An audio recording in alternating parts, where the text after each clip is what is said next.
Stream key engaged. I was going to say, I thought that was pretty long for a damn stream key. What's up, everybody? It's your boy Ryan. Hope you're doing great. It's Sunday, and it's actually a beautiful day here in Pittsburgh. Yesterday was beautiful. The day before was, I think, pretty good. I think we had some rain in the days prior. Yeah, you know, this city's super weird because it never knows what it wants to do in terms of like season change. Like it doesn't know, is it ready for fall? Like the transition from fall to winter is very abrupt. I don't know what it's like where you are, but here it's just like you have fall for a very brief period and then it's winter. And that usually comes earlier than expected, like late October, dare I say. Early November, it gets like really cold, which is a giant pain in the shorts. So not looking forward to that, but you know, I had to go out and do all the like winter winter shopping, like get sweatshirts, get like fleeces, you know, like these are my Amazon, you know, perfect men's shirts, by the way, you know, like relatively cheap, good quality. You can always just buy more of them. They're sized well and fit well. But now I had to go on Amazon and get like fleeces and like, you know, kind of like hoodies and stuff for the winter. Not looking forward to it, but you know, whatever, we're just going to embrace it. And that's kind of how it's going to go. So I have my pop out chat ready. We'll see if folks get in here and start asking questions. If so, if you got some burning questions, post them in the chat and I will get to them as soon as possible and we will discuss them. You can super chat them if you'd like to support the channel, or you can ask them for free. Keep in mind, if you do a super chat, I will spend more time on it and do a deeper dive, almost like a live consultation. Meantime, yeah, Cortex stack, 15% off. Actually, both of our stacks, but I mean, this is the new stack that I want everyone to try. It's pretty epic, man. It's like if you're ever in a pinch and you need brain performance, take Cortex. But if you're feeling fine and just want to function really, really optimally, take Cortex. You know, it was designed as largely a stimulant, so like a noticeable nootropic stimulant, but with some balancing accents in it that allow you to kind of not be coffee jittery stimulated, right? It's very, very strong. It's got dynamine and teacrine in it as two of the primary chemicals that allow it to turn on brain function. They actually stack incredibly well together and have some other really, really cool chemicals in it that make a well-balanced good stack. Anyway, 15% off. Coupon code is 15 now. That's on the screen on the bottom right. And I will go back to that throughout the chat. All right, guys, I don't know what the hell you guys are doing today. There's no fights on. So for me, like, I don't know. I would really love a good UFC fight. I would really love that tonight. I feel like that's what I would like to do, is have like a good UFC fight, you know, on the roster. But, you know, there really isn't a whole lot. I mean, my people, Adesanya lost. That was really terrible. I mean, I don't know. I love him and I hate him kind of thing. I don't really like, I'm not like super into Israel Adesanya, but he's a good fighter. But he was like just completely not himself fighting Sean Strickland recently. And live chat. There we go. Okay, cool. Who else? Like, I don't know. McGregor's never coming back. It's like, when's Conor going to come back? Honestly, like, it's just like problem after problem or issue with USADA. Or it's like, what was the most recent thing? I don't know. Like the guy was like drinking for so long. Like, yeah, love it or hate him. Like, he's an epic fighter. When he had his old stance, he should have just kept that stance. He probably would have continued winning, and he shouldn't have started drinking. Like, you know, he gets into the whiskey business and starts drinking. And that's definitely, you know, like, I actually think that alone contributed to, you know, Conor McGregor's downfall. Like, a significant amount of it was just like him drinking booze. Bad idea, my friends. So I don't know if you guys have any questions here, because I'm not entirely sure if the chat is working correctly. Like last time I had to essentially end the chat and then redo the chat. Anyway, if you guys got questions, please post them. I'll answer them as soon as possible. Okay, cool. Awesome. Just want to make sure. Radical bros. You know, I look at the metrics of like this channel and it is 98% men. So we're all in good company here. We're just men here. There's like the occasional chick that comes through and, you know, asks a question about something that may be relevant to a female in the biohacking context, or is just generally applicable to most people.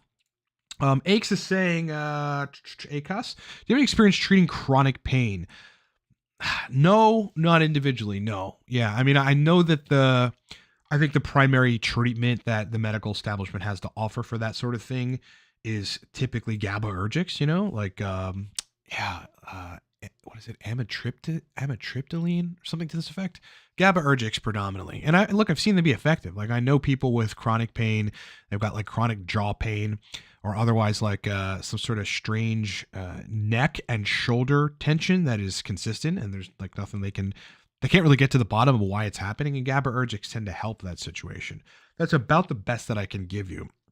But I think, if it was me and I had some sort of chronic pain somewhere, like I think the first thing I'd want to do is look at the physical physiology of that area and determine whether or not there is a malfunctioning disc, like if it's in your back, neck, etc. And I'd like be getting MRIs or whatever the standard is to actually see what may be going on in that area to try to get to resolving it organically or naturally or something. Like if there are movements and or stretches and or physical therapy that you can execute to resolve that issue, that's probably where I would go with that sort of thing. Secondarily though, I would look at systemic inflammation. That is like a term that gets thrown around that I think because it gets thrown around so much and it doesn't really have a specific meaning is somewhat general to people. And people are like, well, systemic, like, what does that actually mean? Like, where is inflammation happening? Where is it coming from? And what does that even look like physically?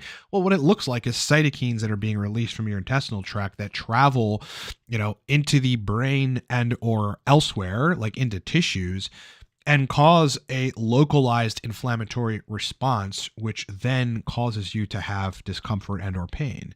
So I would look at systemic inflammation, which is usually gut borne, but it could be spike protein borne. Like if you got COVID or if you got, one of the vaccines and you've got circulating spike, and not everybody deals with that in a way which allows them to have good health. A lot of people have side effects from the spike, whether it's COVID or the shot itself. And so maybe look into that, if you took it. I mean, there are ways to try to, remove the shit from your body and treat the underlying inflammation. So, those are the things that I would look at if you were experiencing chronic pain, but I have seen GABAergics be effective for that situation. Social Sigma saying, would you need a choline backup with your Cortex product? No. I mean, Cortex has a very little bit of choline in it, but there's nothing in the stack that is hyper forcing you to burn choline at an accelerated rate, which is the situation where you would need extra choline, like racetams. Any of the racetams, especially aniracetam, oxiracetam, they're telling the brain to use and fire acetylcholine in an accelerated way above average compared to your normal state. You're just going to be like firing it more in certain regions, like memory centric regions. And so in that case, what you end up doing if you don't consume enough choline in your diet and you don't have a good reserve, or if you're not taking choline supplements with the racetams, is that will create a temporary state of, deficiency. I wouldn't say like complete lack of choline, but you'll have a temporary deficiency until you can synthesize more from your gut, or until you can synthesize more from a supplement, or you can synthesize more from like, choline that you're consuming in your diet and like meat, or eggs or something.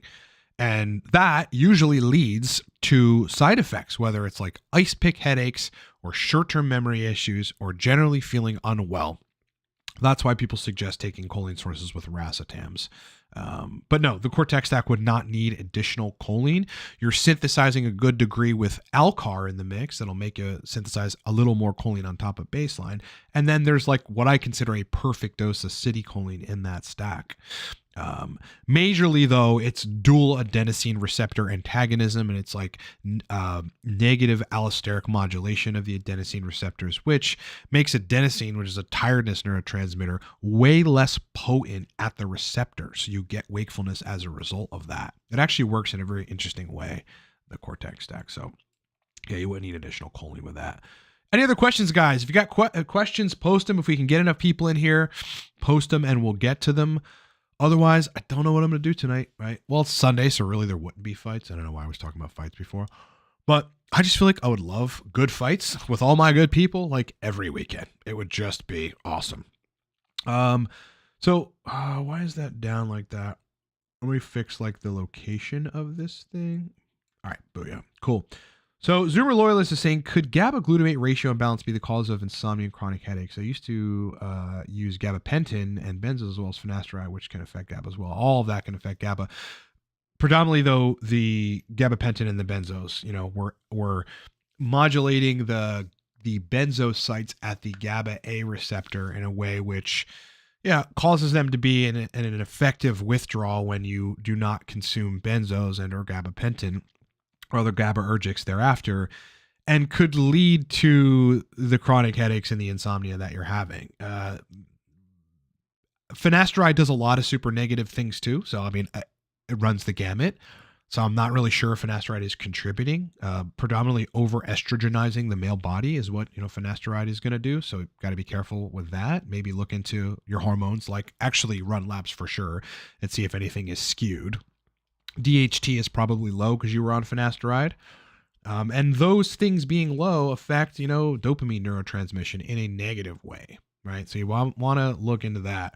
Otherwise, yes. So what I would do if I were you, if you're really sure that it's a GABAergic problem, which it probably is, at least in part, is I would be taking C-Link, which is a peptide that works somewhat similarly to benzos, but not in a way which causes withdrawal and heavy changes.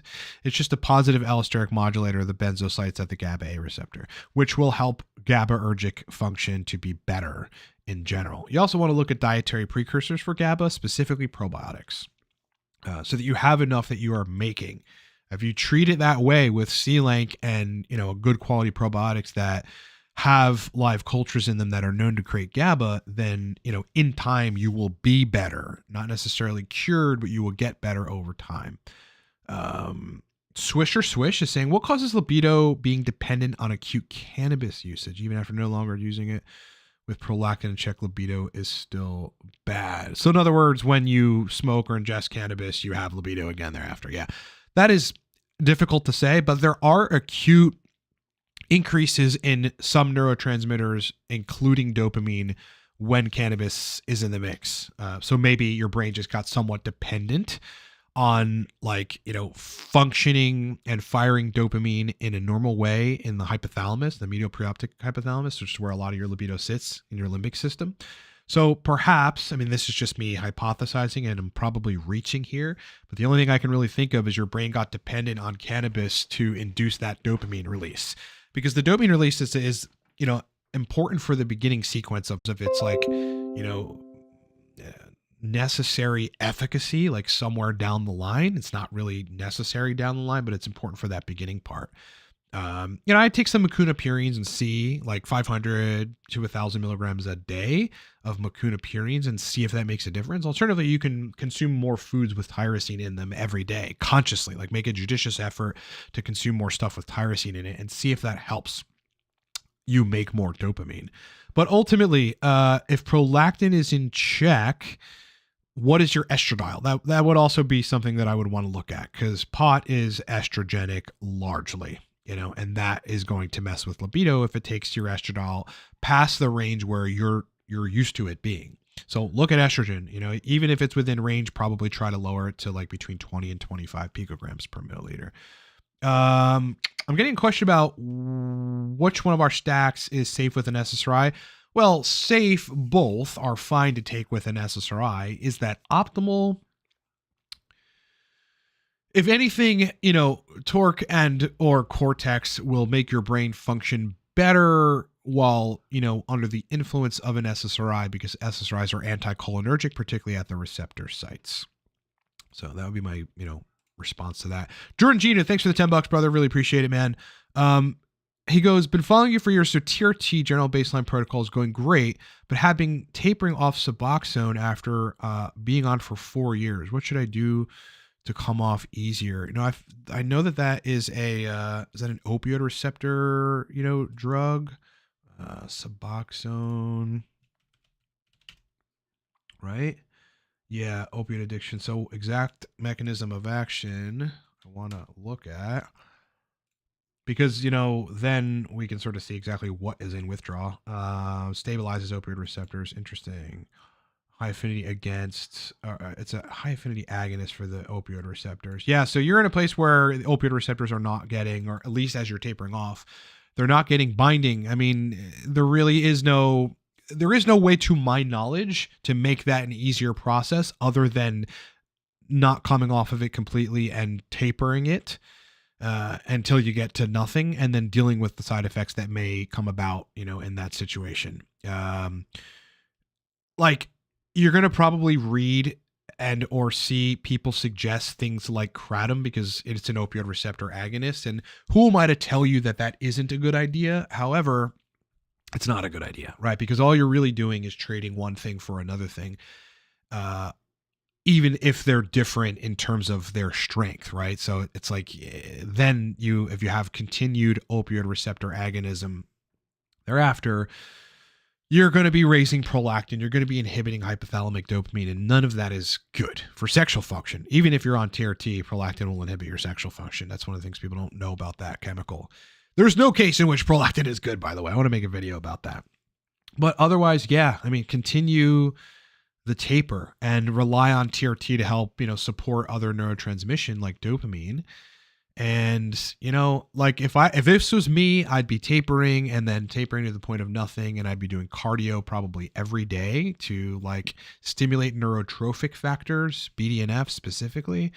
You may also want to look at like some of the other nootropic chemicals that either cause you to increase BDNF like Noopept, or cause you to express more nerve growth factor like Noopept and ALCAR. And, you may want to look into other neurogenesis agents like the combination of uridine and acetylcholine together with a B complex and DHA. All that together will induce neurogenesis. And so you'll be building new neurons, maybe restructuring some of the opioid receptors and their like ability to be bound to by like your natural opioids. But you want to do everything that you can to build natural opioids, which is why I would suggest doing cardio every day. If it was me, I'd be doing that every day. Be careful not to get into like the, the strategy or the habit or like the normal pathway of getting into booze and or, other chemicals that stroke the GABAergic side of things to make you feel good, because then they're just going to come with addictions of their own. That would be my suggestion. Thanks for the super chat. Best of luck. Ghost Fusion is saying, hey, Ryan, do you have any experience with literature clients with Aphantasia? I believe I've heard of that condition, or somebody has recently brought it up. I'm fascinated with some kind of neurochemistry or brain structure archetype that explains it. Aphantasia. Let's just quick look at that and see. Whoops. Aphantasia. Doesn't form or use mental images as part of your thinking or imagination. Yes, somebody has recently brought that to my attention. Lost my chat. Lost my stream. There you go. Huh. Well, no. I mean, what's your question here? Yeah, what the neurochemistry behind it?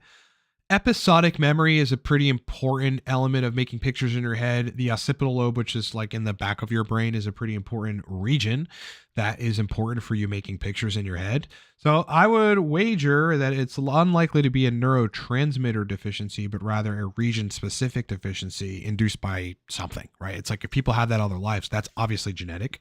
If it happens sometime down the line, then there must have been something in the picture, possibly a pharmaceutical drug, right? That's what I would like wager, that induced some sort of change that caused nerve impulses not to fire correctly in the occipital lobe. This is me hypothesizing about what may be wrong, but that's, that's the first thing that I would go. I'd look at the physiology first, like the actual physical stuff, rather than neurotransmitters. Like what is missing, what is wrong structurally with the region of the brain that's responsible for you making images in your head.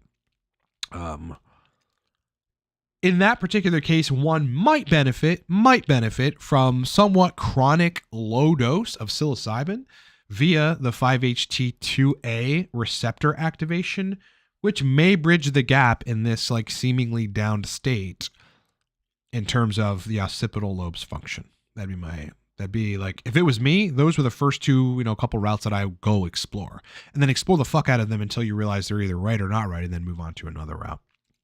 I'm glad you got some usefulness out of that. Okay, so we got a question about what is a good nootropic stack to reduce social anxiety. So a lot of things going on here. Engage girls at the bar and the club, tried Adderall once for this purpose, had decent results. Yeah, Adderall will certainly help. Anything that is going to look, the bottom line with like social anxiety is if your brain is working very well, you know, like if you just cut to that, if you just recognize if you can make your brain work extremely well, you're going to be a lot less socially anxious. That's just one significant change that you could make right away to make you perform better in context when you're like around women, if your brain's working better. I've been on dates. Like I went on a date like 2 weeks ago with this girl that I was seeing for a brief period, which didn't end up working out. And one of the times I had a splitting headache, right? I don't know where it came from. I really don't know that there was anything different in my regimen. I just ended up with a splitting headache. And I'm on this date with her and I'm recognizing that like, not only am I not cognitively where I need to be and no nootropic like would have helped at that time, you know, coffee actually helped. But it's just like, it also like she was like more bored and less engaged because I was not myself. And then that somewhat gave me social anxiety, which is ridiculous, right? So if your brain is performing well, you're going to do a lot better in situations with girls. There's no question about that. Like I make sure that my brain is functioning really, really well if I'm out on dates. Like otherwise, I'm not going to be myself. I'm not going to be talkative enough, you know, and I'm going to have kind of social anxiety in that regard. As far as nootropic stacks go, anything that improves performance, like uridine CDP choline, going to improve performance and make you actually verbally social. Like you'll want to talk as your brain is working well. Some of the racetams make that happen for people too. Aniracetam specifically, you know, for me individually and for people that I've worked with in the past, allows their brain to like almost seem like they have greater access to vocabulary and or thinking, creative thinking. And so that allows you to be more of an outgoing person in social context. And if you know you're in that place, you're going to have a lot less social anxiety. That'd be my suggestion. Knowledge on psychedelics, aside from, you know, the predominant receptor that psilocybin works on, which is 5-HT2A, psilocybin also binds to all the rest of the serotonin receptors, just at different affinities, right? So I know a lot about the neurochemistry of it, as well as the effects of microdosing psilocybin, both from like a scientific perspective in terms of the breakdown of mechanisms and what's actually happening, but also from experience. I have microdose psilocybin more than I can count on my hands and toes in my life. I don't do it often, but every now and then I kind of come back to it, and it's very useful to sort of change rigid patterns of thinking. Other than that, it's obviously being studied for depression, and it's obviously being studied for like you know, brain states where people are stuck in some sort of trauma-induced state from like having PTSD from the war, or for any other wars that we fought, or you know, PTSD from something else. So that's about the extent of it. I think the stuff is very useful, specifically psilocybin in small doses. Social Sigma is saying, guess results with Noopep when I need it. I love that. Yeah, Noopep is, I mean, again, anything that's going to make you function better, if it works well for you and the dose is right for you, is going to make you better in a social context. I cannot go on dates if my brain is not working good. I mean, I might go on them. It just ends up being, every time, it's just like not, you know, great. It's rare that that happens, but again, you know, 2 weeks ago I went on a date with this chick that I was dating for a brief period and I had a splitting headache. Like, and it was just like very, very terrible time. Not good at all. Not good at all. Ghost Fusion says that the French word for orgasm actually acutely raising prolactin, le petit mort, directly translates to little death. It seems like prolactin bad has been known intuitively for a long time. Absolutely. There's nothing good about prolactin. You know, and there's some like internet mythology. There's a mythological idea that, you know, lowering prolactin like down below 5 nanograms per milliliter comes with low estrogen-like side effects, and it does not. I have, in the current moment, well, can I actually show you guys labs on that? I don't think I can, because Quest never lets me log in there. But at the current moment, my prolactin is at 5 nanograms per milliliter. I can actually show you on my laptop. And I have had not only no side effects from this, from my prolactin being exceptionally low, but I have a much lower refractory period. And yeah, I mean, you know, I can have sex twice in a day, 3 times in a day, if I absolutely needed to. And there really is no problem with that. So let me find my prolactin number just so I can show you guys. And by the way, you know, for me personally, I took a combination of Shisandra, which blocks the estrogen-induced prolactin increase, which takes place directly in the pituitary. I took Shisandra. I'm still taking Shisandra. And I intermittently dose P5P and manage the estradiol in my, hormone profile and my hormone panel so that I do not have high levels of prolactin. Because, the higher the prolactin goes, the higher the estrogen goes, the higher the prolactin is going to go. So I don't know how, the extent to which you're actually going to be able to see that, but that's the reading. It's 5.0. It's right here. That's my prolactin right now. Okay, 5.0. And this was collected 9/25. So this is 6 days ago. My prolactin's literally as low as it gets. Okay. And maybe now it's at 4 nanograms per milliliter. It was 9/25. All I'm having from that is a lower refractory period, better sexual function, no side effects whatsoever. So, if you talk to an experienced endocrinologist about low prolactin, they're going to say what happened there? Okay. They're going to say there is no disease associated with low prolactin, and there isn't, right? I'm not saying, take it to 1 and keep it there, because there are roles for prolactin in the male body, but, having them above a threshold that is, negative for you is not good. There's not a whole lot that prolactin is doing. Jordan might disagree here. He says prolactin levels are good. Fortunately, we'll maximize neurotransmitter function with nootropics you mentioned before. I'm familiar with every compound you discussed. I'll add cardio. Yeah, meditation too. I mean, it sounds crazy and a little woo-woo, but try meditating. But again, yeah, look into some of these other compounds like dihexa, perhaps, that are neurogenesis inducing.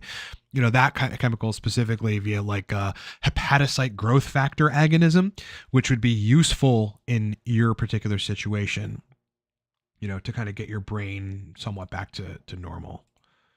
All right. Corin Hyman is saying, how can I increase my testosterone naturally? I'm 22. I notice my libido and energy is lower than my peers. I plan on getting labs when I can afford it. Yeah, because you don't know where they are. I mean, your libido could be low because of a lot of things. I don't know if you booze, if you smoke weed, and or if you're on medication that may lower libido. And believe it or not, it's super sneaky. Antihistamines, specifically H2 receptor antagonists, can decrease libido, decrease penile sensation, and decrease erection quality. So you got to look at what you're doing. Otherwise, if you're 22 years old, the first thing that I would do is I would eat more beef. Secondarily, I would eat more green vegetables so that you get a balanced micronutrient profile so that you can synthesize testosterone adequately.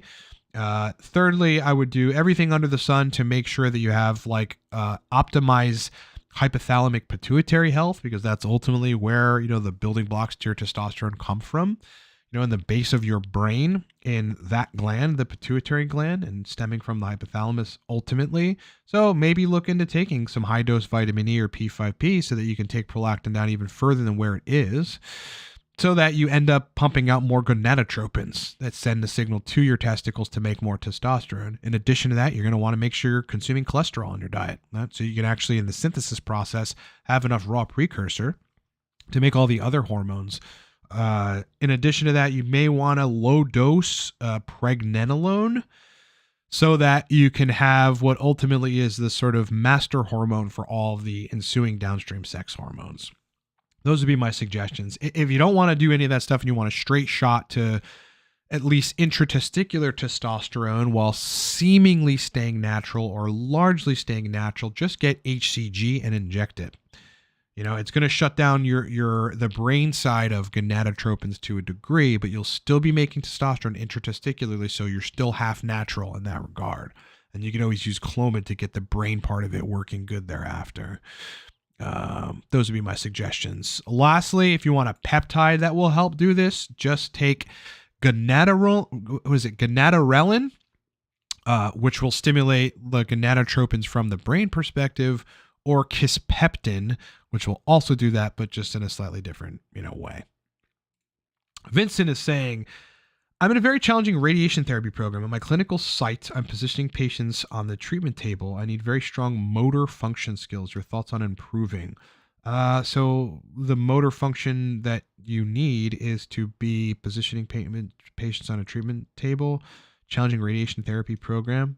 And what, they have a difficult time like dealing with the fact that you're trying to position them or just generally getting radiation in general? Is that what the issue is, and you need to keep them in a particular position? I think I need you to expand upon that.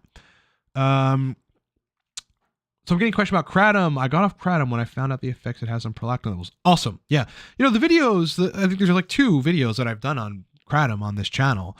Like, I want to say 95% or something of the comments are like, yup, went on Kratom, it fucked me up in this way and that way. I had no libido thereafter. There was a host of additional issues that I dealt with ensuing after even getting off of Kratom. And you're right. Thanks for the warning. More people should see this. And then you got the occasional like dummy who goes, no, Kratom's good. Like, you know, it's like, well, they take it in China or wherever they take it. It's like, yeah, bro, it's a very different preparation there. And they're certainly not abusing it at the level that people are abusing it here. And it's different. It's not the same Kratom. It's just not the same. Either way, when you bind to opioid receptors in an, agonist type of way, which is what Kratom does, you inhibit dopamine release. And then, that's the only thing that really controls prolactin. So prolactin is going to eventually get out of range when you're taking Kratom. And prolactin is not only bad for inhibiting your testosterone synthesis, but also inhibits like blood vessel health and penile blood health. And that is not good, because then you need rehab to fix it after you've been hyperprolactinemic for a long time. There are trolls in here. What do you know? Sarah is saying, I'm about to head off now. Before I leave, just wanted to ask for your opinion on consumption of feces belonging to your own family members. Taboo or cool hobby? Well, I don't know if it's a cool hobby. Certainly seemingly taboo. I don't know why you would want to do that other than to try to repopulate your gut. That's like the only thing that I would really think of, anyone wanting to actually do that, is like trying to repopulate your gut. Like, I don't know if it works the same way as like FMT, where you're, inserting someone else's fecal matter, like in your rectum. And that actually does work in repopulating the gut. It's like I've seen like, mice that had diabetes get the fecal matter of non-diabetic mice and the diabetes went away. It's like very, very fascinating stuff. So, if this isn't actually trolling, yeah, I don't think that there's a good reason to actually consume, other people's, gut bacteria after it has exited their body. Gut bacteria and fiber, because that's essentially what it is. Yeah, about aphantasia, because I have a super smart friend, computer science major, who has always had it. Yeah, there's got to be something wrong with the occipital lobe, and that'd be my first suggestion. Butt Kicker is saying, what would you recommend for someone who smoked a bunch of weed, something for repair? Cholinergics mainly. I'd be looking at racetams and ALCAR, uridine, CDP, choline, DHA, B complex together will be neurogenic. So if there's repair work that needs to take place, that stack should suffice. But in the meantime, cholinergics like racetams and choline source will be useful in allowing you to function well. Yeah, because pot generally, it's like it can raise acetylcholine, but I think in the long term, it impairs that system. I mean, that's why you have memory issues and a lack of mental coordination when you smoke pot, to a degree, depending on the person. Cinnamon is saying, been a fan for a long time. Appreciate it. Always wanted to ask you, ever consider consuming your... Oh, this is the same. There's got to be trolls in here. That's hilarious. FMT, I would consider if my gut was in a really fucking bad place. But that stuff... Excrement on a spread as toast. Timeout. Fuckhead. Let's see if there are any other fuckheads here. Oh yeah, cinnamon. Actually, we'll just hide you for good, so you can never come with your stupid shit on our channel again. Brown-eyed girl, you're in timeout. I'm sorry. Actually, hide. Danny will be hidden for good. Okay, I think that gets rid of the pieces of shit on the channel for now. Imagine being such a fuckhead you have nothing to do but like troll. Like, I know those people in real life, like they're actual losers. All right, so would you recommend stacking uridine with 9-MeBC? This is a question I somewhat got recently.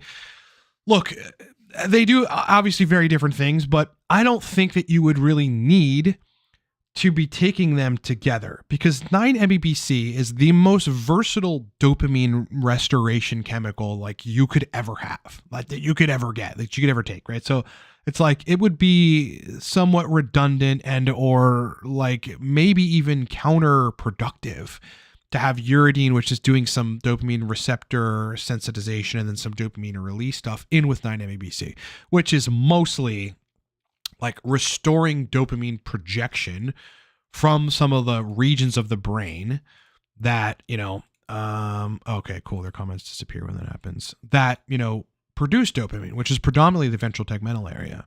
But like from a genetic perspective, like that's one of the major things that it's doing. So, kind of redundant if you want to take them, together. Would you maybe get like a pretty positive effect from it? Like in terms of dopaminergic function? Probably.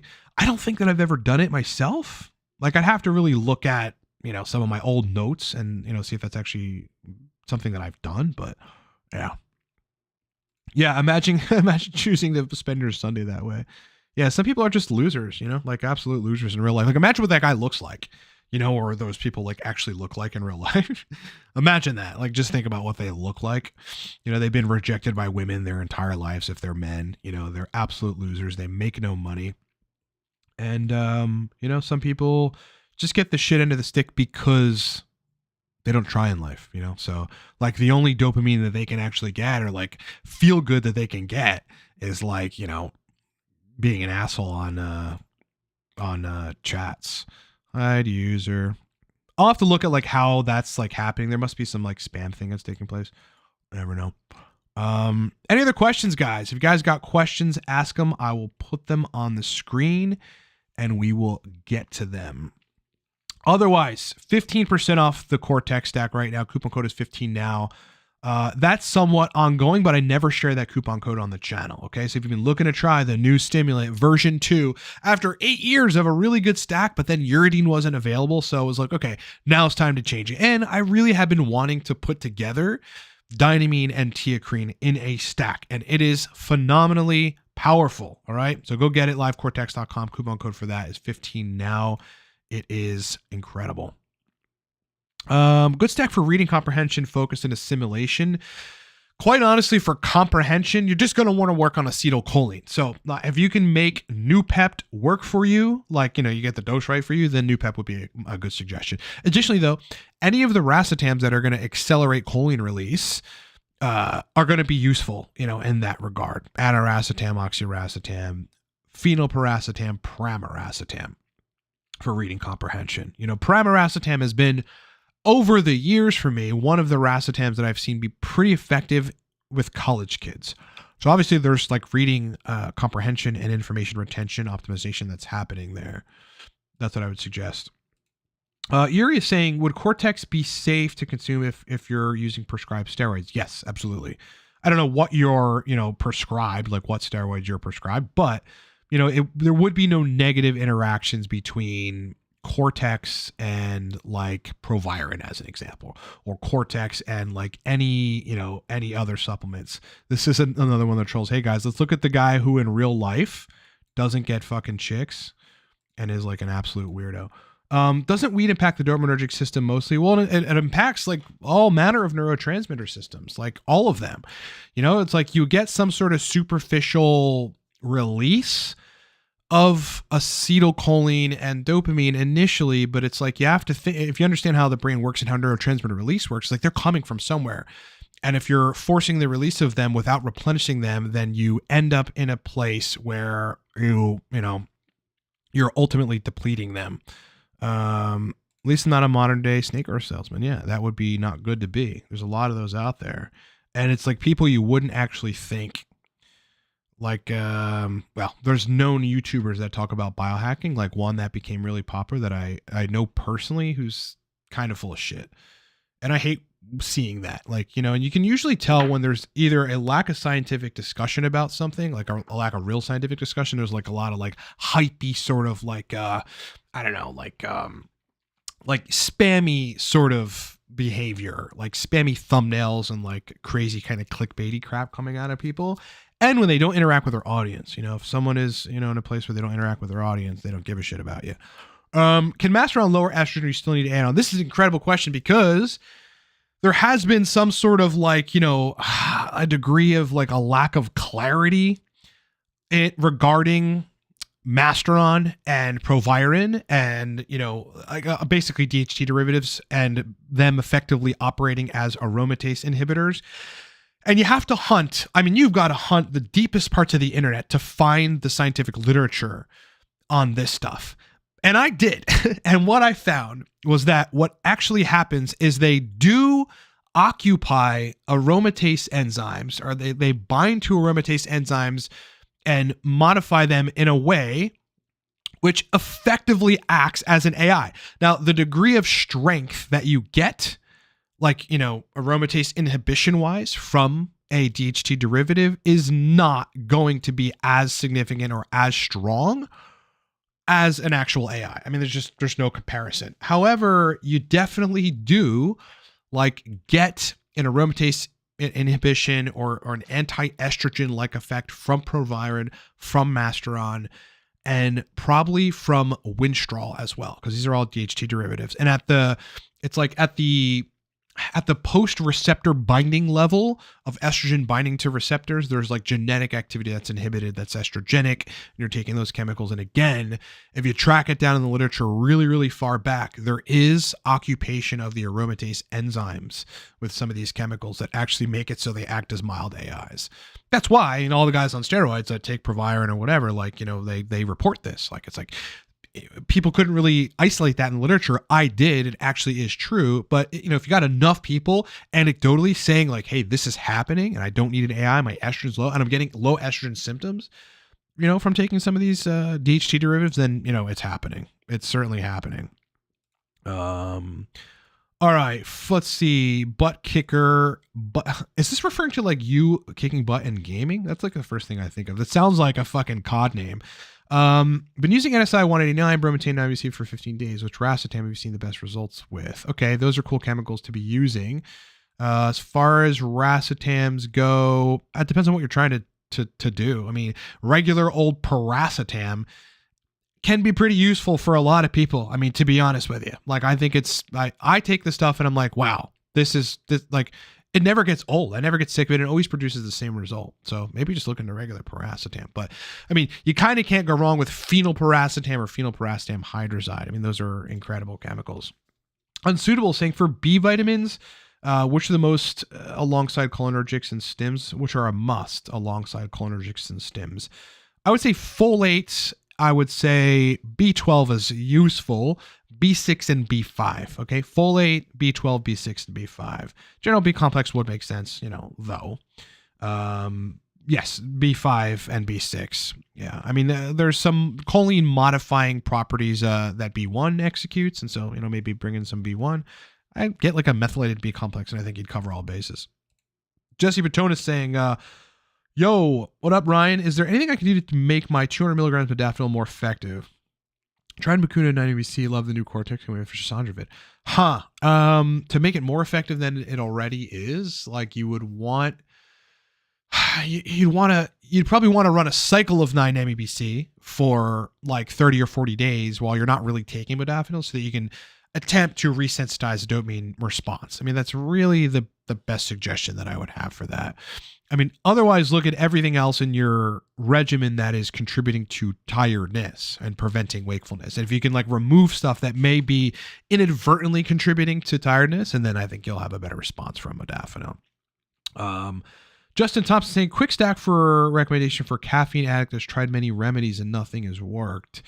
Caffeine addict, I would shoot for 100 milligrams dynamine, 200 milligrams teacrine, 150 milligrams theanine. Michael Cluster is telling us that I've been biohacking with turds for months now. Definitely better than your snake oil. Well, see, the funny thing is since I've studied scientific literature for 16 years and actually give a crap about clients and work with people, usually get hired by CEOs that have paid Daniel Amen 10 grand and he can't do anything for them. And then I've resolved their issue within a month.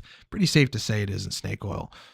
But it is nice to know that which people in the chat are pieces of shit real life.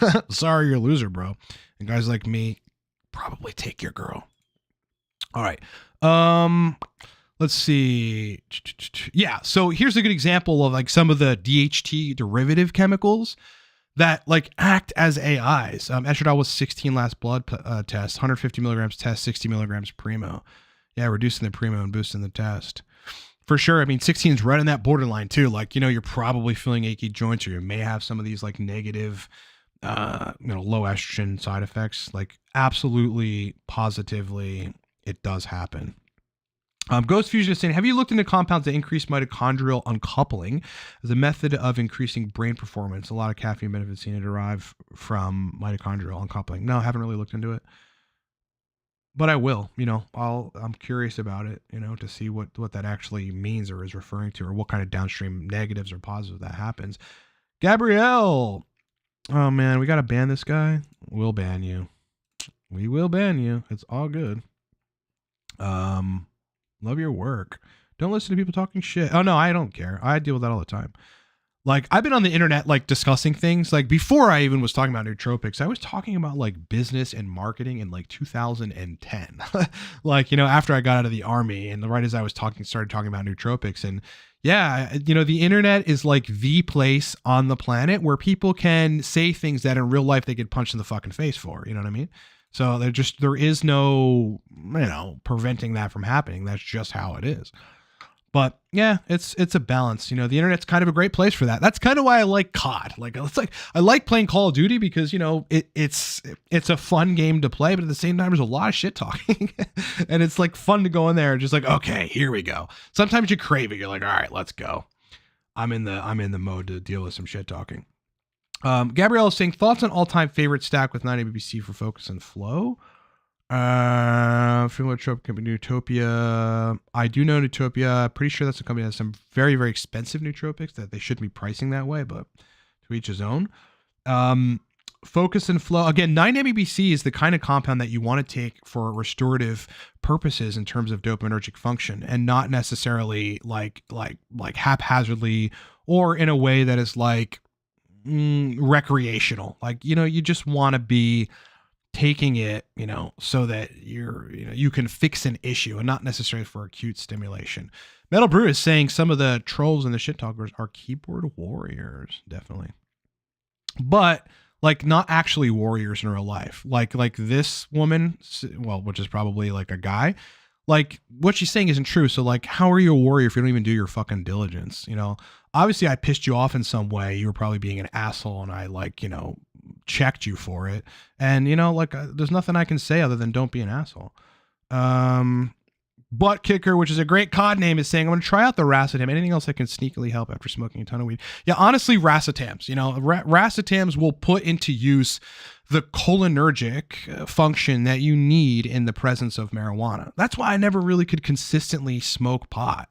Like, I just, once my brain function goes, any less functional than I'm used to or than I don't feel good. That's one of the reasons I really don't like drinking. Like, I haven't drank in such a long time, guys, because I don't like being cognitively less functional than I need to be, or that I want to be. It's just a real issue. Have not tried cerebral lysine. Again, there are many other, this compound, seems to get like this weird revere, out there, on the web. Like, there's many other compounds that are actually more effective at inducing neurogenesis. So, cerebral lysine is really not that, epic, guys. That's why I haven't brought it in, because I have messed with stuff that is way more powerful and way more sustainable, way easier to take, and, just produces very, very effective results. I believe is either opioid receptor or GABAergic, GABA receptor agonist at some level. So, but I don't know, like, I'm not tuned into it enough, other than like I've had to take people from using it daily off of it. And that was hard to do. I forget exactly what we did because this was years ago, but there was something wrong with it that doesn't stand out to me now, but that stands out enough to where I know like it was problematic for people. Unsuitable is saying, for ALCAR, how acutely are the ATP benefits? Creatine, which works differently, requires saturation point to see benefits. I don't think anyone knows the answer to that question. Yeah, I don't know. But I think that, like, considering it's like, how long does it really take after you administer, after you optimize fat transport into mitochondria for you to then notice an acute brain performance benefit as a result of that. And it's like, whatever the answer to that question is the answer to your question. I would wager it happens relatively quickly, right? Because like, I think I know the difference between optimized choline effects, which is what you're getting also with taking ALCAR, and a generalized better kind of brain function via probably mitochondrial optimization. And I get the benefits from ALCAR relatively quickly, and I'm able to distinguish those from like cholinergic benefits. And so I would wager that it happens like pretty quickly. That's what I would wager. ALCAR is like, well, it's like one of the most underrated nootropics ever. It is the best. It's like one of the best, honestly. It's sustainable. I took it for 180 days, like in 2022, straight, 180 days straight. I took ALCAR, and all it did was make my brain perform better to the point where I was like, this is awesome. And it's like when I got off of it, that's when I noticed, wow, I'd rather have ALCAR back in the mix. Ghost Fusion is saying, anecdotally, I've definitely noticed increased nerve function in the extremities from ALCAR, and I'm very pleased. Have you seen literature on that? Yeah, I have seen literature on it helping, neuropathy.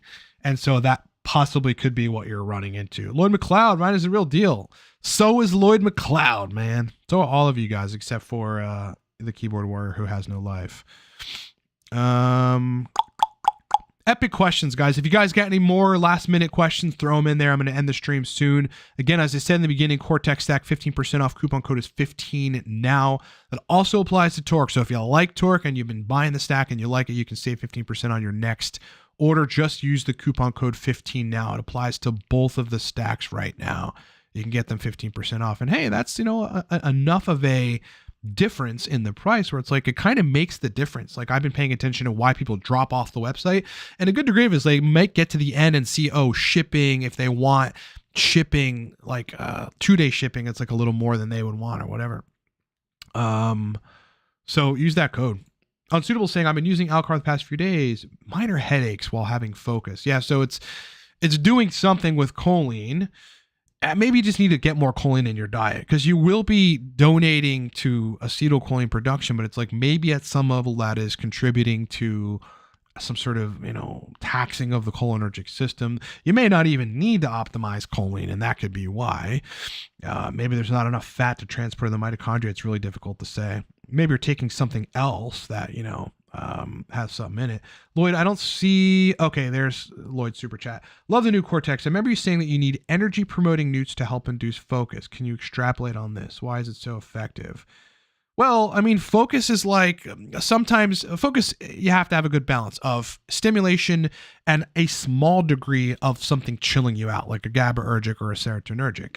And so that's one of the main reasons. But it's like, at the same time, the stimulation part of it is like, focus requires your brain to have endurance behind it, to have strength and the ability to actually like do focus. Because focus isn't some like thing out there in the ether. It's something that you do.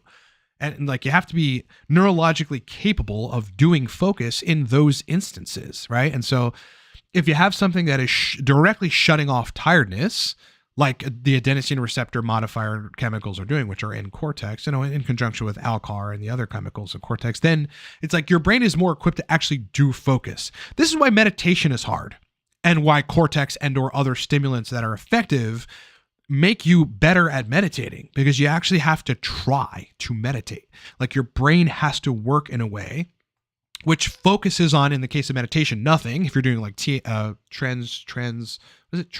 even remember the word, transcendental meditation, I think, TM something, where you're actually focusing on nothing. Well, you need brain power for that. Like, it actually does take a competent brain to meditate. And the same is true for focus. It takes a competent brain to be able to actually focus. And so that's essentially why Cortex is effective for that. Torque is effective for that. Aniracetam ashwagandha is effective for that, like the combination of those two. Any stimulant balancer is going to be effective for focus.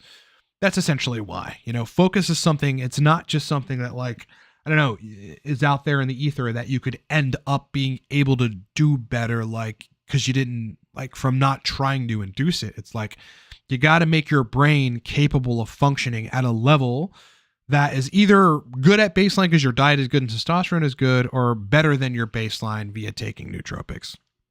That's essentially the answer to that question. Yeah, and they help induce focus. I mean, anytime your brain is working better than normal, you're going to focus better. Metal Brutus saying, love the BPCV 157 video. Yeah, that got a lot of views. How effective do you think it is at damage mitigation from neuropathy? I don't know. My mom is suffering from nerve pain heavily. Probably effective because the video on it was essentially based on the neurological positives of having BPC 157 in the mix. So like in the scientific literature relative to that video, the primary discussion was around alleviating some of the like neuronal impulses that were shut down and actual dead neurons from, or like near dead neuronal function and axon function from stroke. And so, hypothesized the answer would be yes, it would be useful for that. Acetyl L-carnitine might also be useful. Ghost Fusion, would you recommend consuming something like coconut oil with ALCAR? Perhaps, or just getting other fats in the diet. Have I spoken with Derek for more plates per dates? No, but I am friends with an intermediary, which is Vigorous Steve, who knows him well. He has a pretty good knowledge of nootropics. Yes, he does. However, he did make a mistake on saying that that adrafinil was liver toxic recently. See, I watch all these guys, and I'll catch everything. Is this gaming talk here? R6 Siege? No, I haven't. I think it is too slow paced for me because I've seen some gameplay on it. A little too slow paced for me. Yeah, B1 is definitely part of the acetylcholine process. Metal Brute says I'm the best. You're the best, bro. All right, guys, I'm going to end the stream. Epic questions. Thanks so much for being here. I appreciate the fact that you guys jump on even when I don't really warn you that I'm doing a stream. I've been busy on the weekends. I've been busy traveling. I'm probably going to be traveling here soon again. So I can't really get on a consistent schedule of doing live streams. So I'm kind of having to do them when I can do them. All right. So probably next weekend there'll be another, so look forward to it. I hope you guys enjoy the rest of your weekend. Enjoy the rest of your Sunday. I hope you're enjoying the conversion of summer to fall. I hope you're in the best way possible looking forward to winter, like to the extent that we can. Be happy about what is otherwise going to be, depending on where you are in the world, like fucking brutal winter. So, all right, let's just get our sweatshirts and our hoodies and let's just prepare to get cold and to turn the heat on and to use a lot of electric and use a lot of gas and all that other crap. Looking forward to it. All right, guys, have a great day. And I'll talk to you on the next one. I'll talk to you soon. Content coming this week. Look forward.